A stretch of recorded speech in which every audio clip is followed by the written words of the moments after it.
ቅርንጫፍ በግንዱ የኖረ እንደሆነ ያፈራል። እናንተም ንበሩ ቤ ወአነ በክሙ፣ እናንተ በእኔ ኑሩ እኔም በእናንተ እኖራለሁ። እግዚአብሔርን ፊት ለፊት ማድረግ ከእግዚአብሔር ጋር የመኖር የመጀመሪያው መንገድ ነው። የሕግ መጀመሪያ ምንድን ነው ብሎ አንድ ሕግ አዋቂ ሰው ጌታ የሚጠይቀው እግዚአብሔርን ከሁሉ አስቀድመህ ውደደው ነው ያለው። ያምን ቅዱስ ዳዊት መጥቶ ሳኦል ሊገልህ ነው እንዲህ ነው ሲሉ ምንተ ትብልዋ ለነፍሴ በእግዚአብሔር ተወከልኩ፣ እግዚአብሔር ፊት ቆሜያለሁ፣ በእግዚአብሔር ታምኛለሁ፣ ሰውነቴን ምን አድርጊ ነው የምትሏታል?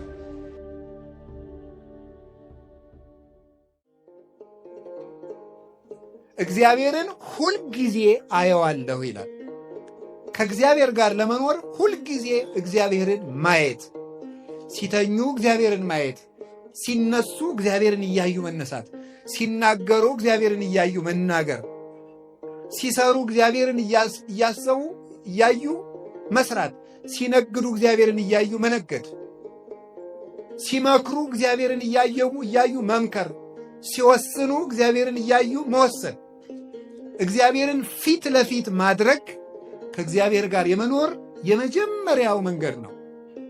እንዲህ ይላል ኤልያስ ሲናገር፣ ሕያው እግዚአብሔር አምላከ ኃይል ዘቆምኩ ቅድሜሁ ይላል።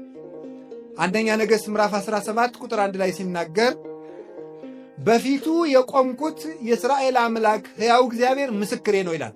በፊቱ የቆምኩት ልብ በሉ፣ የት ሆኖ የሚናገር? እስራኤል ቀርሜሎስ ተራራ ላይ ሆኖ በፊቱ የቆምኩት እግዚአብሔር ይላል። ፊት ለፊቱ ዳኛ ፊት እንደቆመ ሆኖ ነው እግዚአብሔርን የሚያስበው። በፊቱ የቆምኩት።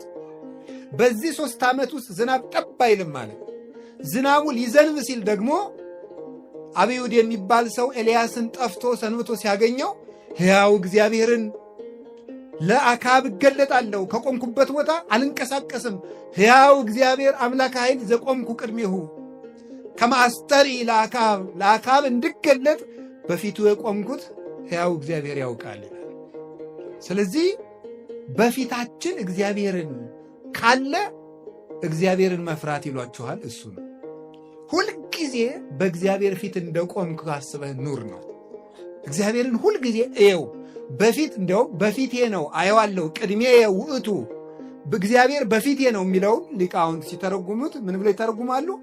በፊት ያለ እንዳይረሳ አልረሳውም ሲል ነው ይላል። በኋላ ያለ ይረሳል፣ ፊት ለፊት ያለ ግን አይረሳም። እግዚአብሔርን እያዩ መኖር እንዴት ትልቅነት መሰላችሁ! አንዳንድ ጊዜ ሰይጣን ሕሊናችን፣ አንዳንድ ጊዜ ልባችን ዘወር ሲያደርገው ነው መበደል የምንጀምረው። እኔም እናንተ ፍርሃትም የሚረቀው አይናችን የሚመጣው አይናችን ከእግዚአብሔር ነቀል ብሎ ዘወር ሲል ነው። ቅዱስ ጴጥሮስ ጌታ በባህር ላይ ሲሄድ አይቶት እኔም እንዳንተ በባህር ላይ ልምጣ አዘዘኝ አለው። ና አለው። ትንሽ እንደተራመደ ወጀብ ሲነሳ ከክርስቶስ ላይ አይኑን አንስቶ ነፋሱ ላይ መጣል ሲጀምር ነፋሱ ከፍ ማለት ጀመረ ይላል። አይናችን ከእግዚአብሔር ዘወር ሲል ምን ይሆናል? እዚህ ቤተ ክርስቲያን ላይ ታያላችሁ አይደል? ሰጎን እንቁላሏን ትክ ብላን የምታየው አይኗን ከነቀለች እንቁላሏ ይበላሻል ይላል። እና ቤተ ክርስቲያን ላይ ስትወጡ ጉልላቱ ላይ እንቁላል የሚመስል ነገር አለ። ወፍ የምትመስል ትክ ብላ እያየችው። እግዚአብሔርም እኛን ማየት ቢያቆም እንጠፋለን። ደግሞ መልሰን ደግሞ ሰጎን እንቁላሏ ላይ አይኗን እንደማትነቅል ክርስቲያኖችም የክርስቶስ መስቀል ላይ አይናቸውን መንቀል የለባቸውም። ያን እያሰቡ ሲኖሩ ፍርሃቱም ጭንቀቱም ያምን ቅዱስ ዳዊት መጥቶ ሳኦል ሊገልህ ነው እንዲህ ነው ሲሉ ምንተ ትብልዋ ለነፍሴ በእግዚአብሔር ተወከልኩ፣ እግዚአብሔር ፊት ቆሜያለሁ፣ በእግዚአብሔር ታምኛለሁ፣ ሰውነቴን ምን አድርጊ ነው የምትሏታል? እግዚአብሔርን የሚያይ ሰው ነፋስ አይታየው፣ እሳት አይታየው። ለቅዱስ ጊዮርጊስ ሰይፍ አይታየው፣ መንኮራኩር አይታየው። መንኮራኩሩን አልፎ ክርስቶስ ይታየዋል። ለቅዱስ መርቆሬዎስ የሚጠበስበትን ብረት ምጣድ አልፎ ክርስቶስ ይታየዋል። ለእነ አቡነ ተክለ ሃይማኖት፣ ለእነ አቡነ ገብረ መንፈስ ቅዱስ እንደዚያ ናቸው። ገንዘብን አልፋችሁ ክርስቶስን ማየት ብትፈልጉ መጀመሪያ አይናችሁ ከክርስቶስ ላይ አለመነቀል ነው። ያንን ነው እግዚአብሔር ጋር ለመኖር መጀመሪያ እግዚአብሔርን እያየን መኖር ነው።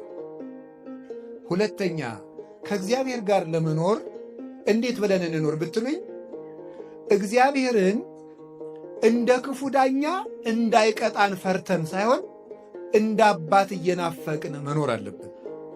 እግዚአብሔር ለምሳሌ አንዳንድ ሰው ሳይጸልይ ካልጸለይኩ እኔ አይቀናኝም ብዙ ጊዜ፣ ስለዚህ ጥሩ ቀኔ እንዳይበላሽ መጸለይ ያለብኝ ይላል። እንዲህ ይባል። በነገራችሁ ላይ የሚጸድቁ ክርስቲያኖች ራሱ ከሶስት ይከፈላሉ። ተመስገን እንደው ከሶስቱም አድርጎ ያጽድቀን ብቻ። አንደኞቹ ምን ይባላሉ? ልጆች ይባላሉ። ምን ይባላሉ? ልጆች ይባላሉ። ሁለተኞቹ ደግሞ ልጆች ናቸው፣ ወዳጆች ይባላሉ።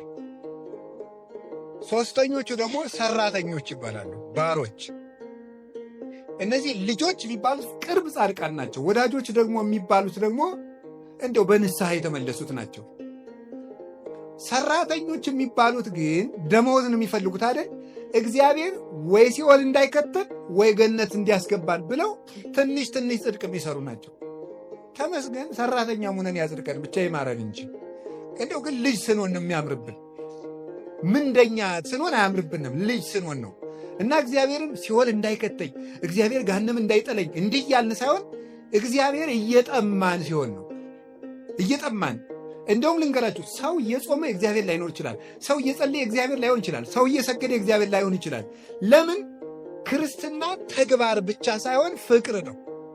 ድርጊት አይደለም። ጉዳይን አከናውኖ መሮጥ አይደለም። ከእግዚአብሔር ጋር በፍቅር መዛመድ መገመድ ነው። ቅዱስ ጳውሎስ ሲጽፍ ብዙ ጊዜ ሲጽፍ መልእክቱን ጳውሎስ ሙቁሁ ለክርስቶስ ይላል። የክርስቶስ እስረኛ ጳውሎስ ይላል። በፍቅሩ የታሰረ ማለት ነው። በፍቅሩ የታሰረ አባት ስምዖን ዘአምድ የሚባል አባት የሕማማት የሚነበብ ምንባቡ ላይ ምን ይላል? ምንድን ነው?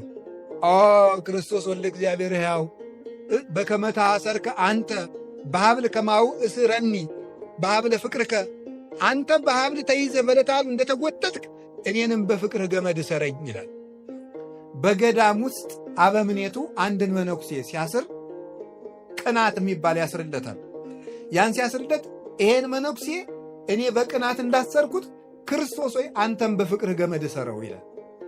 ስለዚህ ክርስትና ወይም ሃይማኖት እግዚአብሔርን መጣማት ነው እንጂ እግዚአብሔርን እንደ ክፉ ዳኛ እንደ ጨካኝ ንጉሥ እየተንቀለቀልን የምንፈራው ፍቅሩን እንዳናጣ ነው እንጂ ጨካኝ ስለሆነ አይደለም።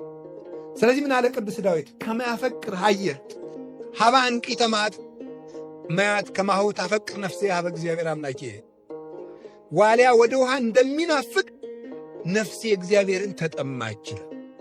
እግዚአብሔር የሚርበው ሰው ቸርነቱ የሚሳሳለት፣ ለቸርነቱ የሚሳሳ፣ ለአባትነቱ የሚሳሳ፣ ምሕረቱን እያሰበ የሚያለቅስ፣ እኔ እንዲህ ያለው አመፀኛ ስሆን ጌታዬ ሆይ እንዴት ቻልከኝ ብሎ ለፍቅሩ የሚሳሳ፣ በፍቅሩ የተነደፈ ሰው ሲሆን እሱ ነው ከእግዚአብሔር ጋር መኖር። ስለዚህ እግዚአብሔርን ጌትነቱን፣ ፈራጅነቱን ብዙ ጊዜ ከምታስቡ ይልቅ ፍቅሩ ላይ ትኩረት አድርጎ፣ ፍቅር ጉልበት አለውና ዳኝነቱንም ማሰብ ይገባል። እግዚአብሔር መቀለጃ አይደለምና። የሆነው ሆኖ ግን ፍቅሩ ስቦ ከእርሱ ያደርሰናል። ስለዚህ እግዚአብሔር ቤተሰቦች ከእግዚአብሔር ጋር ለመኖር ምን እናድርግ ስትሉ ግዴታ ሆኖብን አንድ ነገር አናድርግ። ምን ሆኖብን እናድርግ? ፍቅር ሆኖብን። ስትጸልዩ ረፍዶባችሁ ብታገኙት 2 ሰዓት ሆኗል እንግዲህ ሁሉ እስከምደግም አትበሉ። በፍቅር አንዲቱን አቡነ ዘበሰማያት ደግማችሁ ውጡ። እግዚአብሔር በፍቅር የምትሆን ነገር። ይህን ደግሞ ጸሎት ለማሳጠር አትጠቀሙበት። መጠቀም ያለብህ እግዚአብሔር የሚፈልገው ቀመር ሳይሆን ፍቅር ነው የሚፈልገው። ፍቅር ይቀድማል። የሕግ መጀመሪያ ምንድን ነው ብሎ አንድ ሕግ አዋቂ ሰው ጌታን ቢጠይቀው እግዚአብሔርን ከሁሉ አስቀድመህ ውደደው ነው ያለው።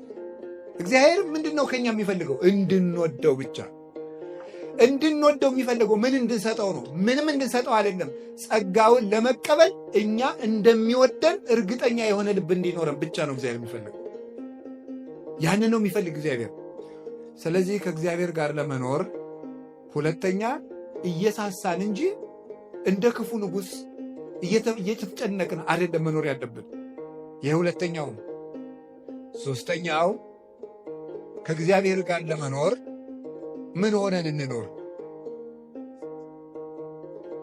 ሥራ ስንሠራ ጽድቅና ኩነኔን ተመሳሳይ ነው። በርግጥ ጽድቅና ኩነኔን ራይት ኤክስ እያልን ሕግን ለመፈጸም ሳይሆን ክርስቶስን እያሰብን እናድርገው። አሁን ደግሞ እያሰቡ ማድረግ ምን ማለት ይመስላችኋል? ለምሳሌ የሰበካ ጉባኤ አባል ክፍያ ብትከፍሉ ካልከፈልኩ በወልድ ክርስትና አነሱልኝም ብሞት አይፈቱኝም ብላችሁ አይደለም መስጠት ያለባችሁ። ክርስቶስን ለክርስቶስ እንዴት መታደሌ ነው። አሁን እስኪ አሁን የአንዲት ሀገር ንጉሥ መጥቶ ከአንዲት ድሃ ቤት ዛሬ ምሳ የምበላው ከአንቺ ቤት ነው ቢል ወይ መከራዬ ደግሞ እኔ ቤት ሊመጣብኝ ነው የምትለው? እንዴት ቢወደኝ ነው የምትለው? አንዲት ድሃ ሴት እንዲያውም አንድ ሙክት አንድ ሰው ቢያርድና አንድ ድሃ ሰው ቆሎ ቆልቶ ቢያቀርብና እኔ ይህን ቆሎ ነው የምበላ አንተ ዛሬ ቆሎ እንድትሰጠኝ ይፈልጋለሁ ቢል ምንም የማይቸግረው ንጉሥ